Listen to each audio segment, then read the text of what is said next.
Per nosaltres és molt, Maria Auxiliadora, estem en el seu santuari, el santuari de Maria Auxiliadora de Ciutadella, i també es dona la feliç circumstància que és la patrona de Ciutadella, o sigui que podem estar ben satisfets. Nosaltres sabeu que estem vivint un any molt intens, un any de moltes propostes. A mi m'agrada dir que l'any anterior vam estar dissenyant el que seria l'any del 125 aniversari amb el Consell de l'Obra i vam anar preparant diferents propostes, activitats. I vam dir, i si convidéssim el Cristóbal? Però és que el Cristóbal per nosaltres és un germà molt estimat perquè el coneixíem. Vaja, jo vam compartir inspectoria i érem germans. El que passa és que s'ha donat la circumstància que Cristóbal ara mateix és cardenal de l'Església Catòlica i mira, que bé. Si vingués durant aquests dies grans de la festa de Maria Auxiliadora, per nosaltres seria com un sèrie del 125 aniversari, i te lo digo en serio, perquè és així, no? A mi personalment em feia molta il·lusió, a l'Emili també, a la comunitat no sabien res, o sigui que el que sabien nosaltres era nuestro secretito, no? Aleshores, es vam posar en contacte amb ell, però això fa més d'un any, i ell ens va dir que ho recollia, que s'ho apuntava a l'agenda. Després ja sabeu tots el que ha passat, no?, durant aquests dies, i ens vam espantar una mica, perquè jo dic, mira, jo no li dic res perquè ja deu estar prou atabalat, però jo pensava, mira, que com ara no pugui venir, quina pena, no? Perquè, jo me l'havia imaginat tantes vegades aquí, que dic, quan no vingui, però quan es vam posar en contacte amb el Cristóbal, ens va dir que i tant, que tenia previst venir i que vindria, que ho tenia previst. I això, ens va fer moltíssima il·lusió. Teniu aquí davant vostre, el Cristóbal López. Dono unes dades, te parece? Sembla? Sí? Ràpidament. Les tinc aquí marcades. De fet, vull preparar pels bons dies del dilluns, però, el Cristóbal López Romero va néixer l'any 1952. Aquest poble de nom tan curiós, Vélez Rubio, Montllionet, Almeria. Però de seguida ja vam venir, vam anar a Badalona a viure. No sé si és correcte, però de molt petitet ja... 9 mesos. Els 9 mesos, no? Molt bé. Un record oxifosat. I va ser alumne del Col·legi de Badalona. Això... Ets alumne salesià. El 16 d'agost del 1968, a Godelleta, a València, va fer la seva primera professió com a salesià, la professió perpètua a l'any 1974. Després va ser ja ordenat de prevere, el 19 de maig del 1979, a Barcelona, a la Verneda, casa que vas estar, em sembla que vas dir 11 anys, des que es va fundar fins que es va tancar. A l'any 1984, què li va passar al Cristóbal? Que va marxar de missioner al Paraguai. I allà va ser nombrat inspector. Cristóbal va ser inspector del Paraguai del 1994 fins l'any 2000.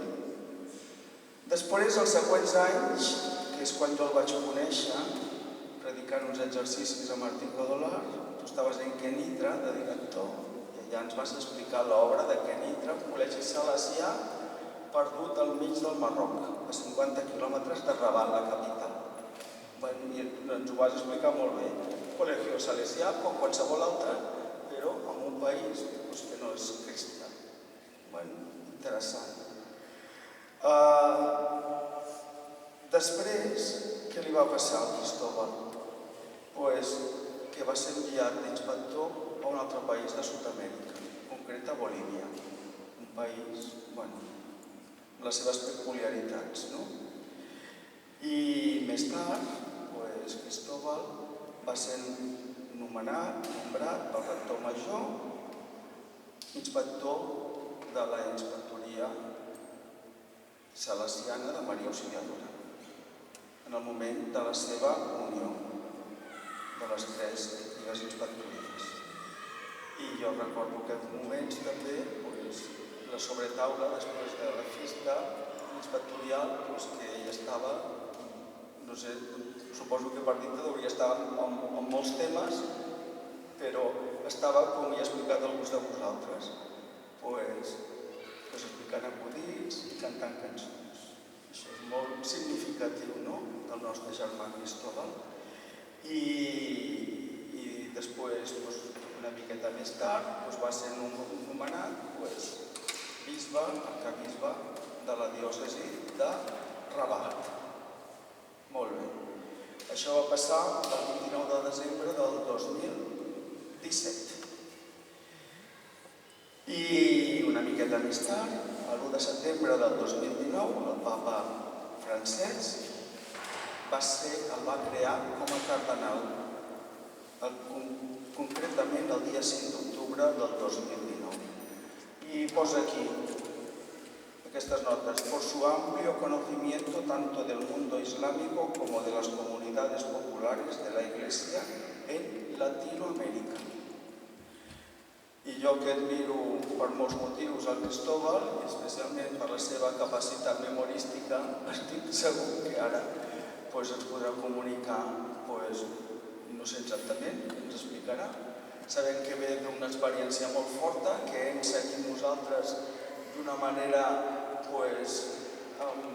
amb molt d'interès, recollint també una sensació a nivell mundial, aquest nomenament del nou papa, uns moments dels quals ell va ser protagonista.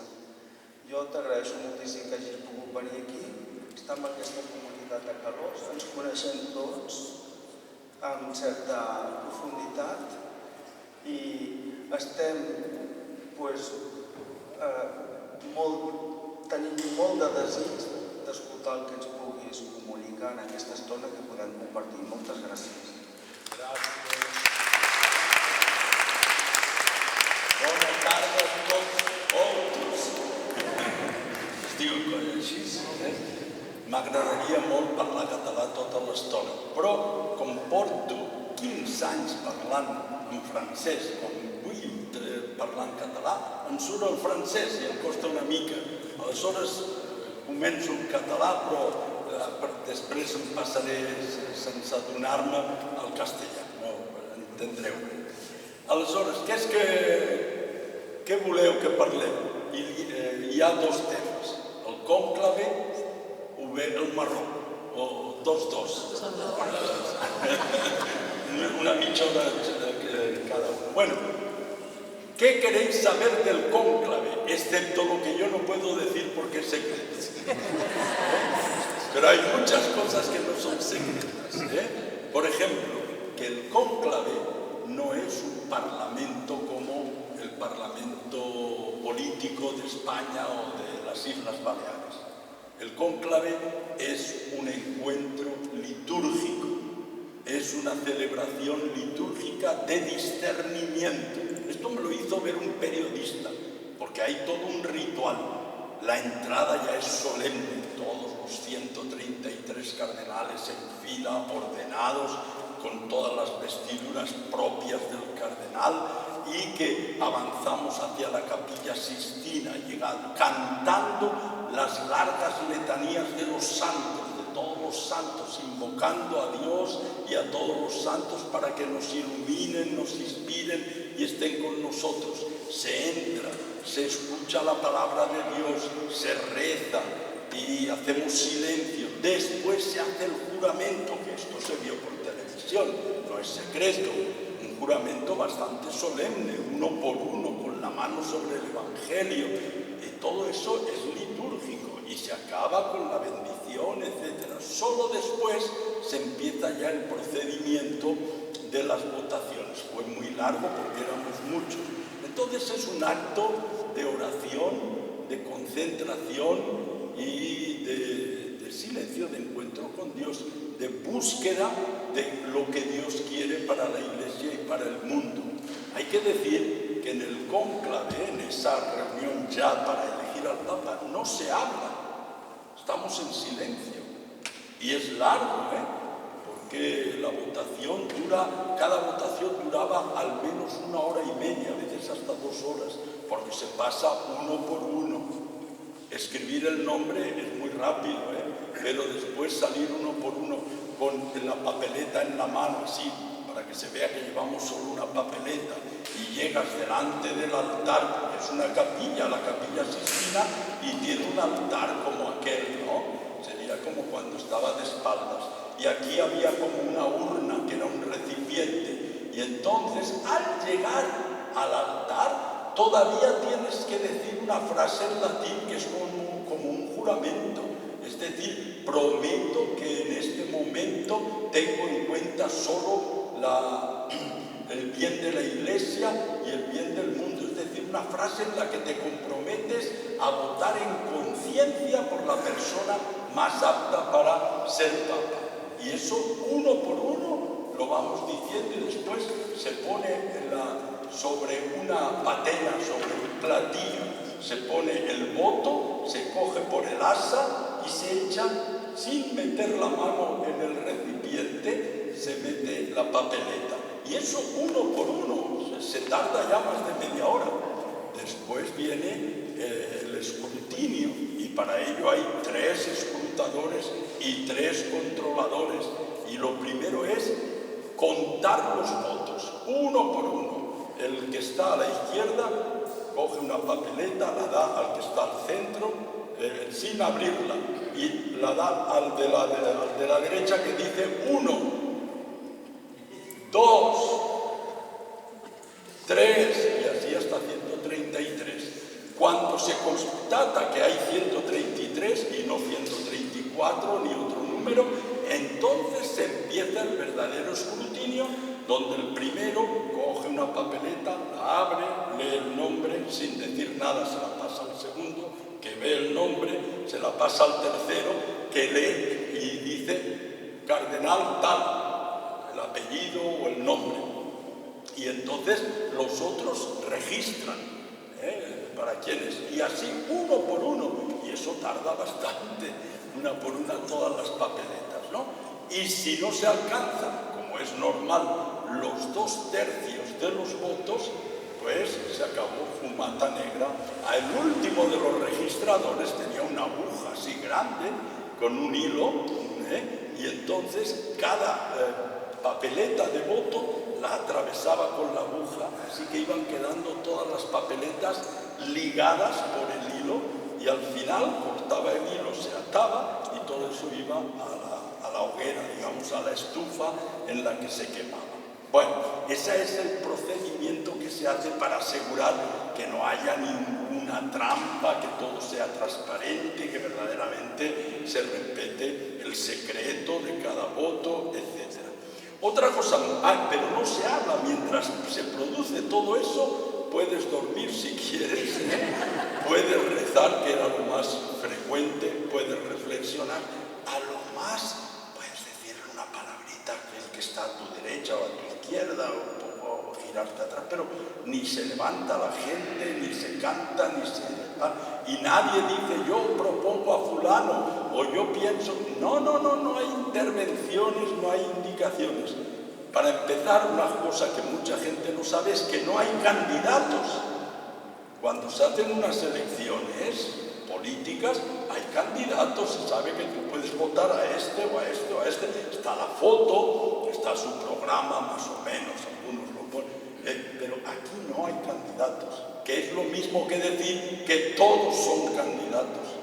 Se puede votar a cualquiera, todos están en pie de igualdad, no hay unos que tienen más derecho que otros, más probabilidades, sí, porque tienen más probabilidades uno de 65 años que uno de 45. Tienen más probabilidades uno de 60 que uno de 79, por decir solo los que estamos dentro. Pero es que candidatos a ser elegidos son todos los varones bautizados, también los casados, Podíamos haber elegido a cualquiera de los que están aquí, hombres bautizados.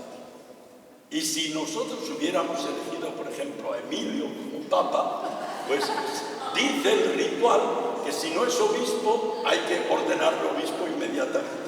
Y si no es sacerdote hay que ordenarle sacerdote inmediatamente. Pues si está casado también se le ordena sacerdote, porque el sacerdocio y el matrimonio no son incompatibles. Sabéis que en la Iglesia Católica los ritos orientales no es que los curas se casen, no, es que los casados pueden ser ordenados sacerdotes. No es que un cura se casa, es que un casado puede ser sacerdote. Hay bastantes en Líbano, en Siria, en Irak, en Irán, en Egipto, en muchos sitios donde hay ritos católicos en comunión con el Papa, pero orientales, donde para ser sacerdote no es necesario el ser célibe, puede ser una persona casada. Bueno, por decir que candidatos había muchos, una cosa es ser elector, que éramos solo 133, y otra cosa es ser elegible, que eran millones de personas los que podían ser elegidos. La realidad es que desde hace siglos, siempre el que ha sido elegido papa era uno de los que están en el cónclave. Pero en alguna ocasión que no se ponían de acuerdo, ¿qué hicieron? Eligieron al abad de un monasterio. Imaginaros que se nos ocurre elegir como papa porque no nos ponemos de acuerdo y tal, y a alguien se le ocurre decir, podría ser el abad de Montserrat, o recibe algún voto, se pregunta, podría ser, ¿no? Pero bueno, entonces eso es importante porque la gente piensa que hay propaganda electoral, que hay campaña electoral, que hay alguien que dice, yo quiero ser papa. Si hay alguien que dice o que expresa un interés por ser papa, desde luego se quema, porque inmediatamente nadie le va a votar. Entre nosotros los cristianos, cuando hacemos votaciones, nadie se vota a sí mismo. Cuando los salesianos cooperadores hacen reunión, o los antiguos alumnos para elegir al presidente o al coordinador, nadie se vota a sí mismo. Sería una vergüenza, sería bochornoso que se descubriese que se ha votado. Puede hacerlo en secreto y nadie lo sabrá, pero sería vergonzoso. Cada uno se pone a disposición si los otros le votan, pero nadie se vota a sí mismo. En política no, en política el que se presenta se vota a sí mismo. Claro, porque si él no cree en sí mismo, ¿quién va a creer? Pero entre nosotros no es así. Entonces eso hay que tenerlo en cuenta. Las películas sobre el cónclave, que la habréis visto mucho, la película Cónclave o Habemus Papa o alguna otra, los dos papas, en cuanto a la reconstrucción del ambiente, los vestuarios, el escenario, todo lo que es exterior, son bien logradas, porque los tipos que hacen las películas se lo trabajan, imitan bien todo, Entonces, eso es real, es así, ¿no? La procesión de entrada, los vestuarios, pero todo eso que sale de las pugnas internas y el ponerse de acuerdo, al menos en este cónclave no ha habido nada de todo eso. El único momento que tuvimos para hablar un poquito entre nosotros fue cuando acabamos la primera noche, eso fue, si no me equivoco, un miércoles, ¿no? Pues entonces empezamos por la tarde, hicimos una votación que se hizo muy tarde, ya a las 7 de la tarde, de manera que la fumata negra salió a las 9 de la noche. Esa noche cenamos, para allí era muy tarde, a las 9:30. En Italia se cena a las 7:30, una cosa así. Entonces, allí en la cena pues, pudimos hablar un poco con quien querías, o al salir, al acabar, hablar con uno, con otro. Pero después cada uno fue a su habitación y a dormir.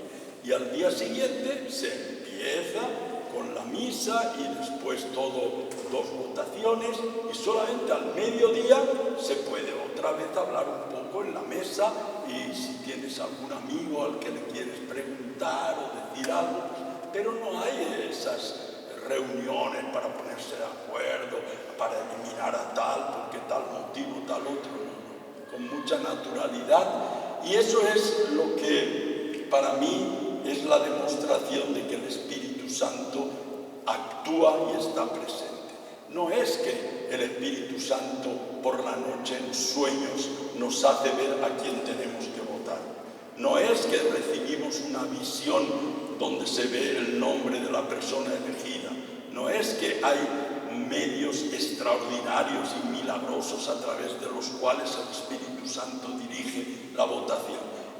El cónclave es una experiencia humana, porque somos hombres los que lo hacemos, seres humanos, pero es una experiencia divina, porque el Espíritu Santo nos ayudó a cada uno a despojarnos, a dejar de lado todo interés personal, particular, nacional, congregacional, de grupo. Nadie estuvo pensando si debía ser asiático o debía ser africano o italiano o americano. Nadie dijo, pero como yo soy salesiano, vamos a ver si sale un salesiano. Estábamos 5 salesianos en medio de los 133, la congregación que más había. Luego había 4 franciscanos, 4 jesuitas, 3 conventuales, franciscanos conventuales y varios de uno solo. Entonces, nadie, digamos, actuó, creo yo, por intereses, digamos, particulares, sino que cada uno en conciencia votó a aquel que podía desempeñar mejor la función de sucesor de San Pedro. Y esa es la acción del Espíritu Santo, ayudar a que cada uno, que a lo mejor entraba ya con un candidato en la cabeza, ha pensado yo voy a votar a ese, pero si ves que aquel que tú has pensado y que has votado en primera ocasión ha tenido un voto, pues ya puedes pensar en otro, Y entonces ese desprenderse, ese no buscar ningún interés bastardo ni ningún interés particular, egoísta, hizo que muy rápidamente, en menos de 24 horas incluidas las del sueño, nos pusiésemos de acuerdo a la altura de 2/3, que es muchísimo, 2/3, sobre 133 eran 89 votos. No es unanimidad, pero es mucho. Al menos 89, yo no digo si fueron más o menos, pero más de 89. Entonces, cuando el arzobispo de Madrid, el cardenal Cobo, le explicó al ministro de Justicia de España que para elegir papa se necesitaban 2/3 de los votos, dijo, pero están locos ustedes, son muchos. Nosotros gobernamos con el 30%.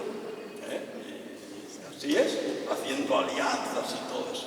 Entonces, llegar 133 personas que no nos conocíamos casi, muy poco, yo no conocía ni siquiera la mitad de los que votaban. Y de 70 países diferentes, cada uno con su historia y su formación, llegar a esa confluencia es para mí fruto de la acción del Espíritu Santo, a través de medios humanos como somos las personas que hemos votado. Entonces esa es un poco la situación. ¿Y qué pasa cuando hay uno que alcanza los 2/3? Pues que nos ponemos de pie y aplaudimos. Y el pobre se encuentra así, imaginaros. Y se sigue la votación, se sigue cantando hasta el último voto, lógicamente. Y entonces el ritual prevé que el que preside el cónclave, que era el cardenal Parolín, como el más antiguo de los cardenales del grupo que se llama de los obispos, entonces va y le pregunta en latín, ¿aceptas esta responsabilidad que los hermanos cardenales te han confiado? Y él tiene que decir, sí, acepto. Y después le pregunta, ¿con qué nombre quieres ser llamado? Y ahí dijo, Leo en latín, León en catalán, León en francés, León es español, etc. No nos esperábamos eso de Leo, yo al menos no me lo esperaba, pero bueno, él ya ha explicado abundantemente por qué razón eligió ese nombre. Pues esa es lo que sí que hubo antes del cónclave, durante 9 días, los 9 días de misas por el difunto Papa Francisco, había lo que se llamaban las congregaciones, que eran reuniones de todos los cardenales cardenales presentes, incluso los que pasaban de 80 años, porque cuando llegas a 80 años ya no participas del cónclave, no entras a la Capilla Sixtina, pero participas de las reuniones previas. En esas reuniones previas sí que cada uno podía hablar públicamente y expresarse, pero sin decir nombres. Uno decía, yo creo que la Iglesia tiene que hacer una campaña para responsabilizar a todos los fieles para que colaboren económicamente, porque estamos en déficit, por ejemplo. Otro decía, yo creo que la Iglesia debería esforzarse en promover las vocaciones sacerdotales porque hay pocos, por ejemplo, ¿no? Entonces, claro, quieren decir, el que sea papa tiene que tomar en cuenta eso. Algunos directamente decían, deberíamos elegir a un papa que sea pastor, que tenga muy claras las ideas en teología. Bueno, cada uno podía decir lo que quería y cuando cada uno hablaba se retrataba, porque cuando hablas pues te expones y dices qué es lo que tú piensas y en uno dice, sí, a este no le voto, ¿eh? O al revés, mira qué interesante, tal, ¿no? Bueno, y luego hay los criterios humanos, claros. Entre uno de 79 años y uno de 65, pues se prefiere el de 65. Pero luego, si el de 65 no vale, no vale, ¿eh? Es decir, es lógico que no se piense en el cardenal más joven que tiene 48 años o 52, una cosa así, sino que se piense en algunos que puedan ser papa 10, 15, 20 años, pero no 30 o 40. ¿No? Es lógico que se piense en alguno que tenga una amplia experiencia. Hay obispos o cardenales que no han salido de su país, que solamente han estado en su diócesis y nada más. Pero hay otros que además de tener la experiencia pastoral del sitio, también han estado en la curia, como es el caso del Papa actual. Él fue obispo en Perú, en una diócesis pobre, de la periferia, pero fue prefecto del dicasterio de los obispos, ha estado en el Vaticano 2 años y medio, casi 3, como encargado y conoce lo que es la curia y cómo funciona, ¿no? Hay algunos pues, que son muy buenos pastores, pero no han estudiado teología apenas, solamente para ser sacerdotes. Él es doctor en Derecho Canónico. Tiene una formación intelectual, pero tiene también una formación pastoral y una experiencia de pueblo, de gente sencilla y humilde. Yo valoraba mucho en este Papa, cuando me enteré, el hecho de que haya sido superior general de una congregación religiosa, los agustinos, que están presentes en 40 países, y entonces ha recorrido los 5 continentes. Ha estado en Badalona, en el barrio más marginal de Badalona, que se llama San Roque, donde vivían todos los gitanos que fueron expulsados de la Perona y de otros lugares en Barcelona, y todos los emigrantes que van llegando. Entonces, un barrio de alta conflictividad. Y allí estuvo el Papa 2 veces, visitando a sus hermanos agustinos, que eran los párrocos en ese barrio, por ejemplo, ¿no? Y así en la India, y así en América, y así en África. Entonces, el superior de una congregación religiosa, superior general, tiene que tomar decisiones fuertes, tiene que afrontar problemas difíciles, porque en una congregación hay de todo y pasa de todo, no todos son santos como los que están aquí en Ciudadela, Entonces, realmente, eso es una cosa que se valoraba mucho.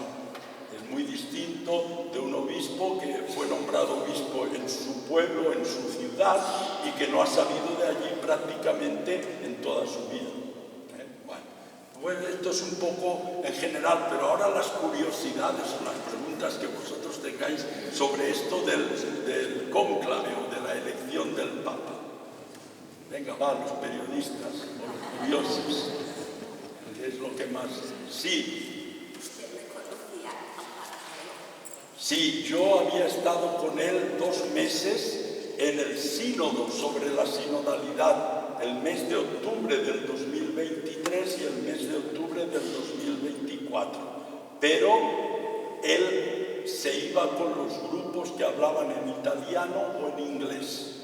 Y yo me iba con los que hablaban el primer año, con los hispanófonos de América Latina y tal, y también después con los francófonos en francés. Así que nunca coincidimos en el mismo grupo, pero sí en los pasillos para saludarnos. Una vez él vino a consultarme alguna cosa sobre un obispo, yo también fui a él para hablarle de un obispo sobre el que tenía alguna cosa que decirle, porque él era el encargado del nombramiento y del seguimiento de los obispos. Pero no puedo decir que tuviese ni una amistad personal con él, ni un conocimiento profundo. Yo me he enterado de su historia, de su currículum, me he enterado después de elegido, cuando los periodistas han empezado a sacar toda su historia, su parentela, lo que hizo su abuelo, cómo se llamaba, cómo se cambió de nombre, por qué cambió de mujer y tal. Todo ha salido. Madre mía, si me hubieran elegido a mí, lo que hubieran sacado de lo que uno se libra, ¿eh? Así es. En la misma noche que fue elegido, había que cenar también, eso no se interrumpe. Y después de salir al balcón y de saludar, pues fuimos al comedor, él ya vestido de blanco. Y entró, el comedor era grande como esto, más o menos, y entró y le dijo a un camarero: ¿dónde me pongo? Y el camarero dijo: donde usted quiera. Imaginaros que el camarero tuviese que decirle. Bueno, y él se fue a una mesa al fondo, y claro, nadie se atrevía a ir a ponerse con él. Y yo estaba cerca, entré detrás de él, y claro, empezó: ven, ven, ven. Y bueno, me fui para allá. Fue bonito, porque sin pretenderlo y sin buscarlo, en la mesa de 6 estaba él. Después había uno de la India, Asia, uno de Serbia, de Belgrado, Europa. Después había uno de Santiago de Chile, América. Y luego yo, que de cierta manera representaba África, Marruecos está en África. Y luego estaba también el cardenal Farrell, que era el camarlén, es el que dio la noticia de la muerte del Papa. Era el encargado de dar la noticia de la muerte del Papa. Ahí estuvimos hablando toda la cena. Como llegamos antes de la hora, la cena tardó en ser servida y fue un poco lenta, así que tuvimos mucho tiempo de preguntarle: ¿por qué has elegido este nombre? A mí no me sale tratarle de usted ni de Santo Padre, como le he conocido de hermano a hermano y diciéndole de tú, pues yo le dije: ¿y por qué has elegido ese nombre? Y nos explicó. Claro, todo el mundo ha dicho que es, y él también lo ha explicado, por León XIII, que fue el que publicó la encíclica Rerum Novarum sobre los problemas sociales, las nuevas cosas, la nueva problemática de la sociedad en ese tiempo. Y él cree que hoy día también hay novedades en la sociedad que requieren que la Iglesia dé nuevas respuestas. Pero nos añadió otro motivo que es más sentimental, anecdótico, y es que el Papa León XIII nació en un pueblo del norte de Italia donde hay un convento de agustinos. Un convento que fue expropiado, se puede decir, desamortizado por Napoleón.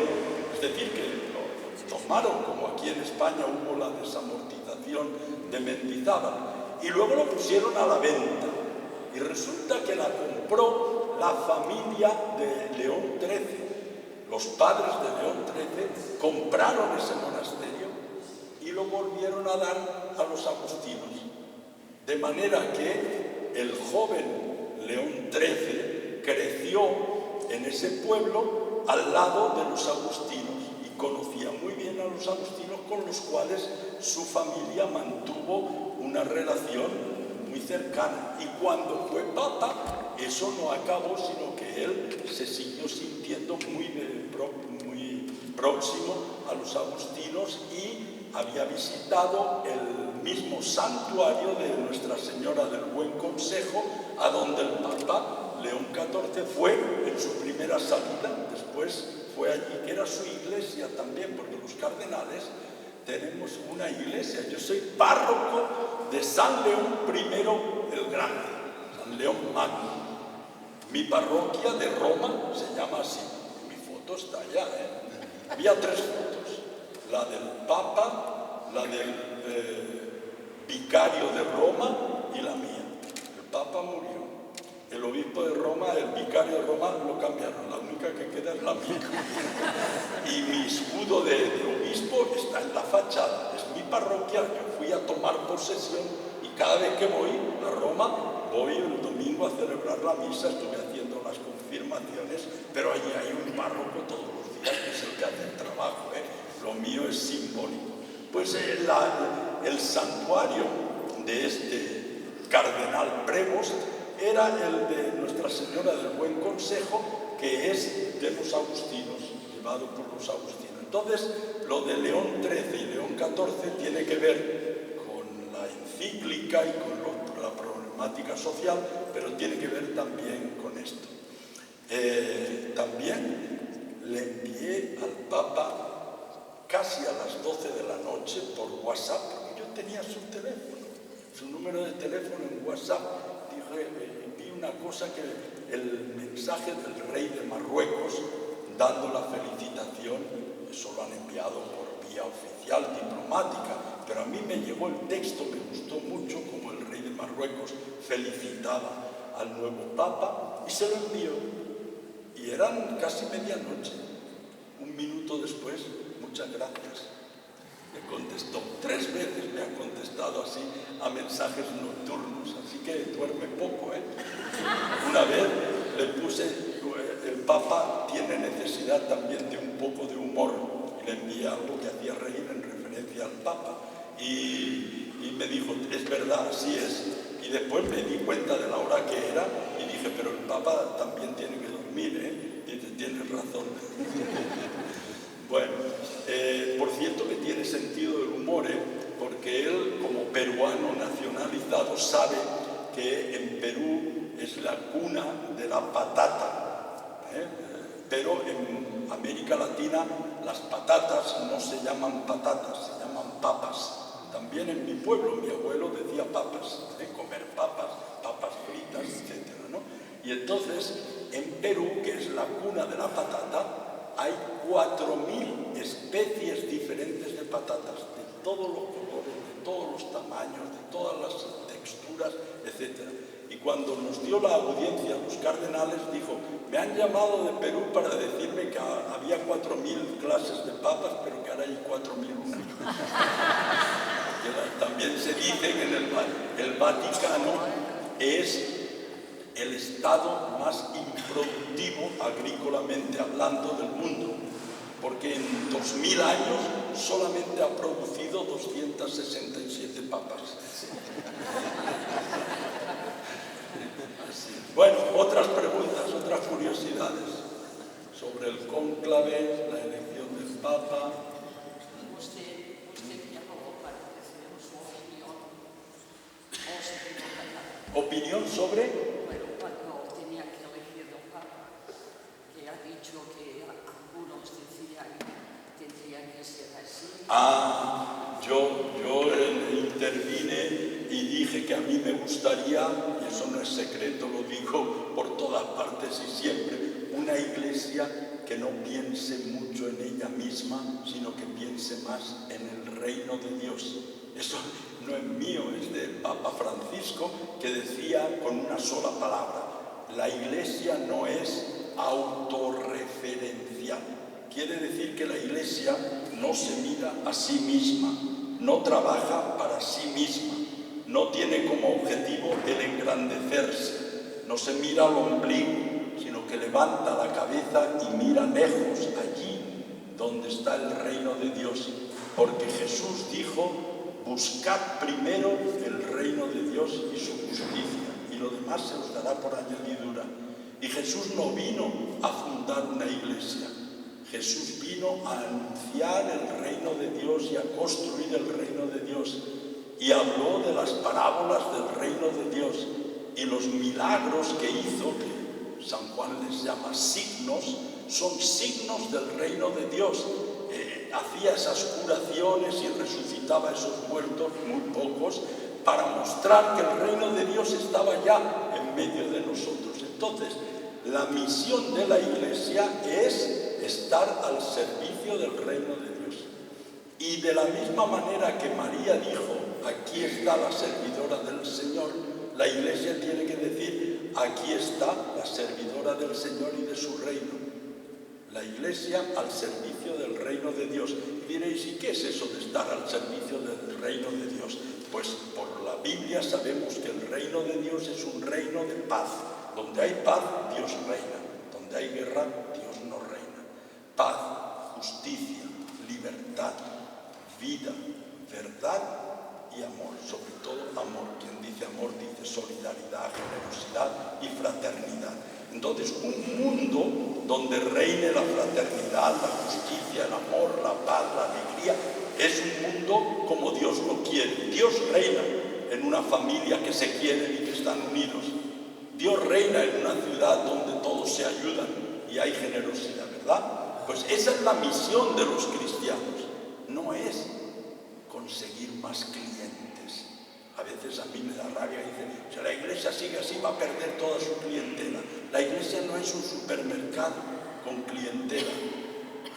La Iglesia es una comunidad que seguimos a Cristo y que con Él vamos hacia el reino de Dios, que está allá, está aquí en medio de nosotros, pero está allá.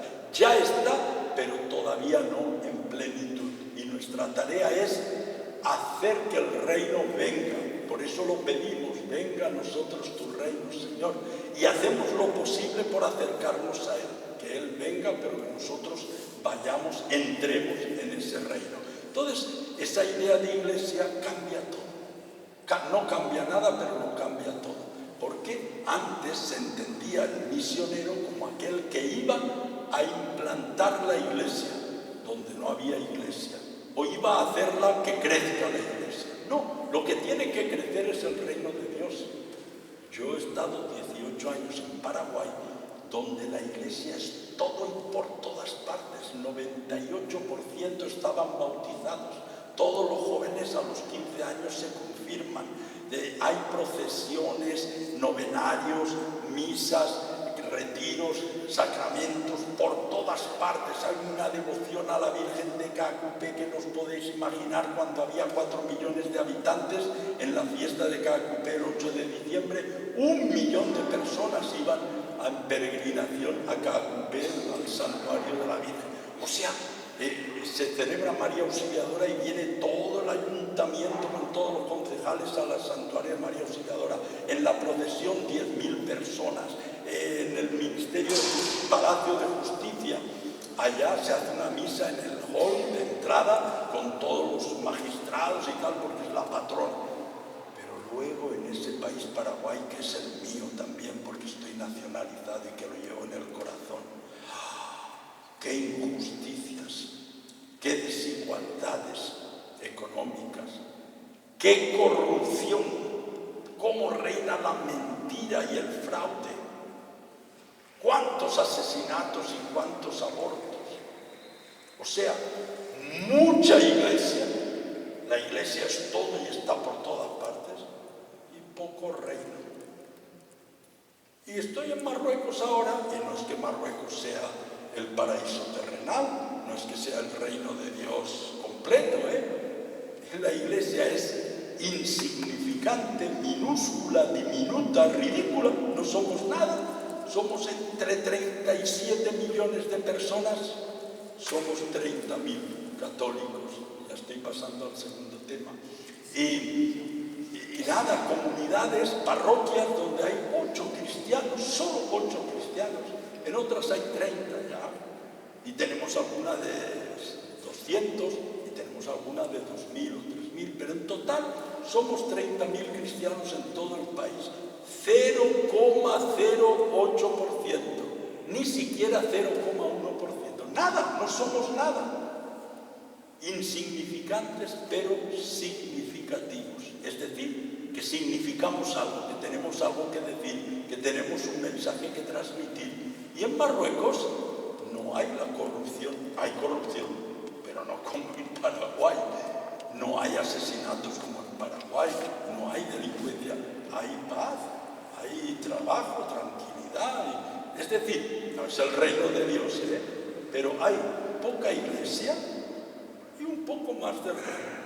Entonces, los cristianos muchas veces queremos hacer consistir nuestra fe en venir a la iglesia, en venir a misa, está muy bien, en celebrar los sacramentos, está muy bien, en rezar, está muy bien, y nos olvidamos que todo eso es estar en el vestuario.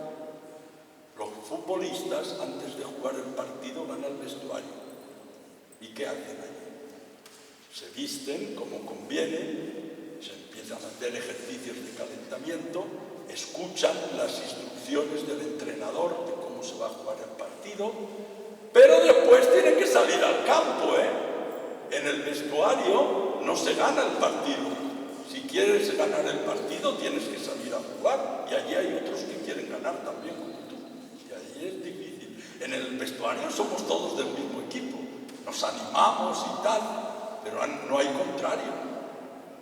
Entonces los cristianos jugamos en el vestuario, nos quedamos en el vestuario, pero no vamos a la cancha, al campo de fútbol, que es la política, que es la comunicación, que es la familia, que es la vida social, que es el arte, la cultura, la educación, y es ahí donde se juega el partido.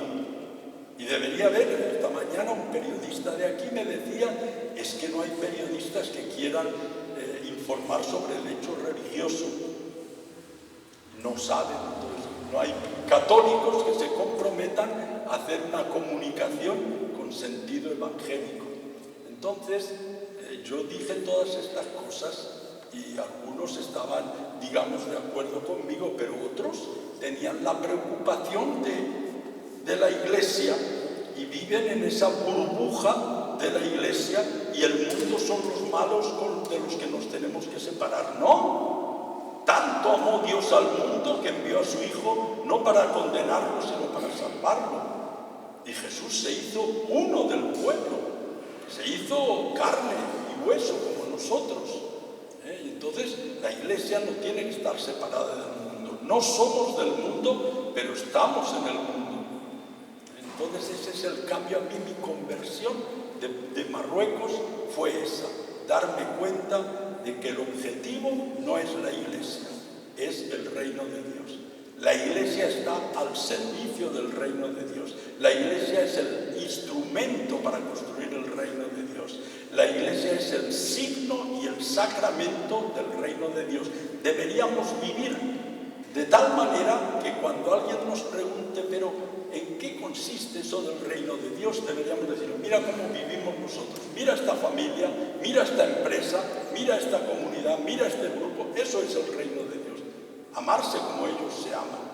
En esto conocerán que sois mis discípulos, en que os améis los unos a los otros. Y bueno, yo dije esas cosas más o menos, y a unos les gustó y a otros no, porque hay muchas, en toda la iglesia hay muchos que están todavía con la idea de la iglesia vestuarios y no con la idea de la iglesia campo de fútbol. No, bueno, son comparaciones. Bueno, la iglesia sacristía también, no hay que quedarse en las sacristías y en los templos. Eso lo dijo Juan Pablo II en Paraguay, justamente en el 88. En 1988 dijo, no se puede pretender reducir a la iglesia o encerrar a la iglesia en las sacristías y en los templos.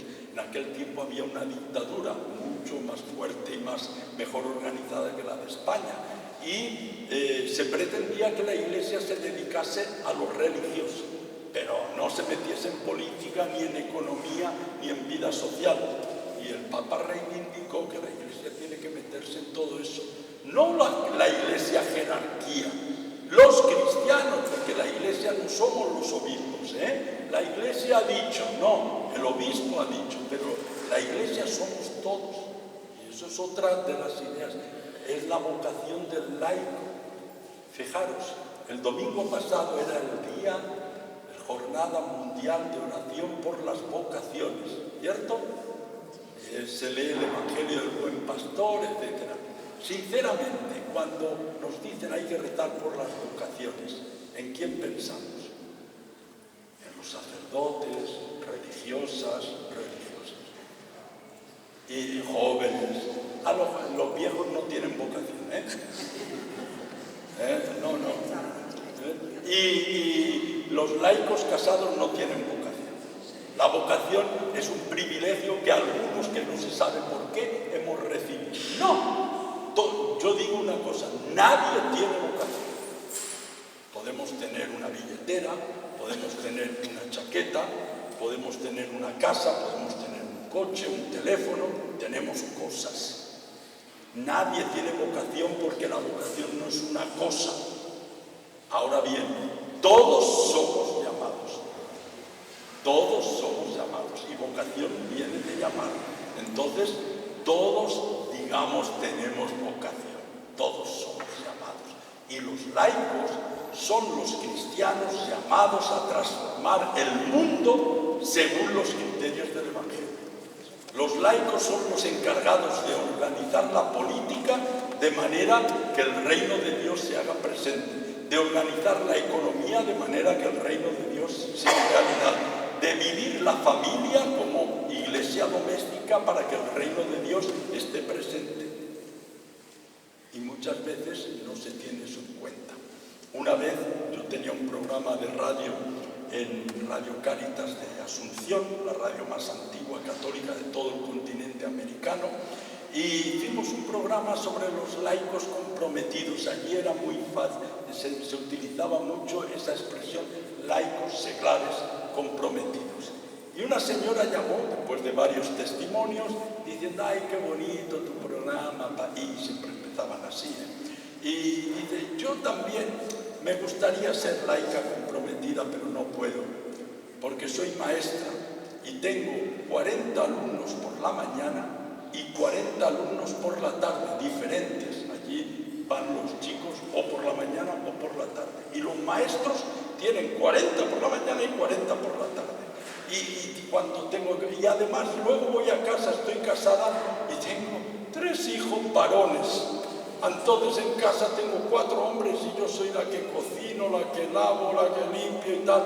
Y por eso es que no puedo ser laica comprometida. Yo le dije, señora, ¿qué más compromiso quiere usted? Está educando a 80 niños y está llevando adelante una familia de 4 haraganes que no hacen nada en casa. ¿Qué más compromiso? Esta señora tenía en su cabeza, y era una buenísima señora, que ser laico comprometido es venir a hacer las lecturas a la misa, ser catequista en la parroquia, estar de voluntaria en Cáritas, estar en el vestuario. Y ella estaba jugando el partido en la cancha, en el terreno de fútbol, estaba en la educación, y estaba en la familia, y estaba en el barrio. Entonces, muchas veces los laicos no tenéis el convencimiento de que sois llamados y enviados, de que sois misioneros. Yo soy misionero porque dejé Badalona o Barcelona y me fui a Paraguay.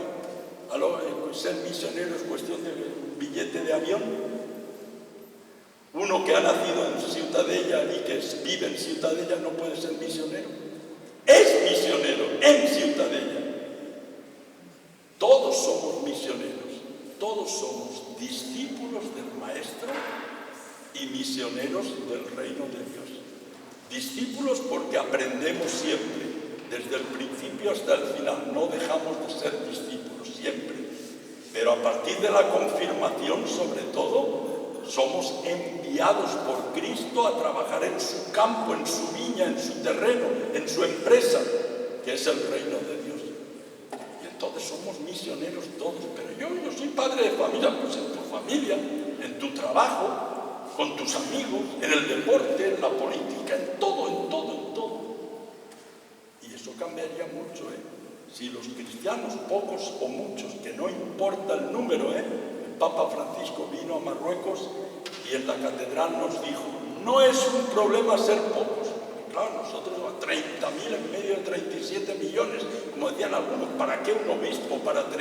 Eso no es nada. Y cardenal, un cardenal en su diócesis no tiene nada más que 20 y tantos mil cristianos. No es un problema ser pocos, nos dijo. El problema sería ser sal que ha perdido el sabor del Evangelio, o ser luz que ya no ilumina a nadie. Eso sí sería problema. Pero ser pocos no es problema, porque el cristiano es levadura, y la levadura es un poco que se pone en la pasta, que es mucho. La sal es un poco, no es que echamos medio kilo de sal, ni se ve la sal, pero cuando falta lo notamos. Esto falta de sal, y si nos pasamos también se nota. Entonces, no es un problema geográfico el ser misionero, no es un problema de cantidad, es un problema de actitud, de conciencia, de saber que Dios me llama a mí para trabajar en su reino. Y entonces toda la vida se ve como una marcha juntos, porque no es algo individual, somos comunidad, marchar juntos siguiendo a Cristo hacia el reino de Dios y con toda la humanidad. Lo voy a repetir, 4 cosas: marchar juntos, caminar juntos, siguiendo a Cristo hacia el reino de Dios con toda la humanidad. Esa es la definición de sinodalidad. Cuando la Iglesia ha hecho un sínodo sobre la sinodalidad, ha definido la sinodalidad como la marcha de todos los cristianos, de toda la comunidad juntos, siguiendo a Cristo hacia el reino de Dios con toda la humanidad. Con toda la humanidad quiere decir que si estás viviendo con los musulmanes, tienes que construir el reino de Dios con los musulmanes. Nosotros no estamos allí para ganar clientes o adeptos. Si somos solamente 30.000 y me dicen, mira Cristóbal, que te hemos nombrado obispo, dentro de unos años cuando acabes, por lo menos habrás doblado, ¿no? Habrás pasado de 25.000 a 50.000. ¿De dónde yo saco 25.000? De los musulmanes, ¿no? Y entonces ellos son mis enemigos, mis contrarios, yo vengo a hacerles la competencia. Y entonces nos convertimos en la Coca-Cola y la Pepsi-Cola que se hacen la competencia. Si la Coca-Cola sube, la Pepsi-Cola baja. Si la Pepsi-Cola sube, la Coca-Cola baja. Somos nosotros, musulmanes y cristianos, no somos ni adversarios, ni contrarios, ni mucho menos enemigos. Somos creyentes en el único Dios verdadero, hermanos y hermanas en Adán, en Abraham, y aunque ellos no lo sepan, también en Cristo, que podemos y debemos trabajar juntos para vivir como hermanos en fraternidad. Y eso cambia todo. Eso cambia la actitud con respecto a los que tienes enfrente, que son diferentes a ti. No son tus enemigos, son tus hermanos y hermanas, con los que se puede compartir la fe en muchos de sus elementos y aspectos, y con los cuales se puede rezar. Y es muy bonito ver cómo con la muerte del Papa Francisco he recibido centenares de condolencias de musulmanes que se apenaban por la muerte del Papa Francisco y han firmado en los libros que se han puesto en cada parroquia: hemos perdido un líder espiritual, era un hombre de diálogo y de paz, era un hombre al que todos escuchaban, cosas así, ¿no? Entonces es muy importante cambiar el chip. La Iglesia no es autorreferencial. La Iglesia mira al reino de Dios. Somos todos llamados a ser misioneros de ese reino de Dios. Y nadie puede eximirse de esa responsabilidad diciendo, es que yo ya soy mayor, yo soy jubilado. No, sigues como jubilado, sigues siendo misionero del reino de Dios. No hace falta ir a otro país o a otro pueblo. No hace falta tener títulos universitarios ni académicos. No hace falta ser casado, soltero, viudo, separado. Todos somos discípulos misioneros. Bueno, ya va siendo la hora, ¿no? ¿A qué hora es la misa? a 7:30. Pues una última pregunta, si queréis, sobre Marruecos o sobre el cónclave, o sobre lo que queráis que yo pueda responder. Allí. Dicen que habría de 4.000 a 7.000 periodistas en Roma. Bueno, No, eso. espera. Por Radio Nacional Televisión Española y que mandaron los jefes de sección y los mejores profesionales. Pero en otras me dio la sensación de que buscaban un detalle o algo que se hiciera el periodista famoso, pero que era una cosa anecdótica dentro. ¿Cómo viste un poco el mundo periodístico desde allá? Bueno, era un mundo inmenso, como has dicho, no sé si 6.000 o 7.000, eso es como cuando hay una manifestación. Según los organizadores, 200.000, según la policía municipal, 30.000. Eso pasa, ¿no? Yo creo que al menos varios miles había. Es cierto también que eran más los camarógrafos que los que escriben. Había muchos que estaban para que 2 minutos salgan en televisión, se necesitan 4 personas durante media hora. Yo lo he vivido eso muy de cerca. Entonces, ha sido una cosa llamativa el gran interés mediático a nivel mundial. Pero claro, entre esos miles de periodistas hay algunos que son especializados en el hecho religioso y concretamente en el Vaticano, que saben lo que se pasa, que saben distinguir lo fundamental de lo accesorio. Y hay otros que no tienen ni idea y que van buscando la tontería, el detalle, lo anecdótico. A mí se me ocurrió a un periodista que me decía que yo podía ser elegido, dije, mira, si a alguno se les ocurre comenzar a votarme, me escapo corriendo y me encuentran en Sicilia. Lógicamente eso es una forma de hablar medio chistosa, y dije Sicilia porque es lo que está más lejos, tirando para abajo, ¿no? Y al día siguiente un periodista que ni me conoce, ni le conozco, que no me habló ni le hablé, leyó eso en otro medio y escribe: antes del inicio del cónclave un cardenal dimite y desiste y se escapa a Sicilia, se va a Sicilia. Y otra noticia que apareció, que no sé si era un fake news, de esos que una noticia falsa, decía que según un comunicado oficial de la Santa Sede, un cardenal no quiere participar del cónclave y se va a Sicilia. Por decir, ¿veis? Un poco, yo soy periodista también y lamento estos casos así, pero hay otros muchos que hacen bien su tarea. Y ha sido muy llamativo el interés mundial que ha habido. No podéis imaginar la de telecámaras que había. Se montaron estructuras especiales en la Plaza San Pedro y todos los edificios que hay alrededor de la Plaza San Pedro alquilaban las terrazas para que allí se instalasen telecámaras con un gran zoom, de manera que podían tomar desde más de 100 metros primeros planos de los que estábamos en el balcón o de la gente que estaba allí. Mucho interés mediático, que sean 6.000 o que sean 2.000 da lo mismo, pero que ha habido mucho interés, es cierto, y que algunos lo han hecho muy bien y otros verdaderamente se podían haber quedado en su casa, también es cierto.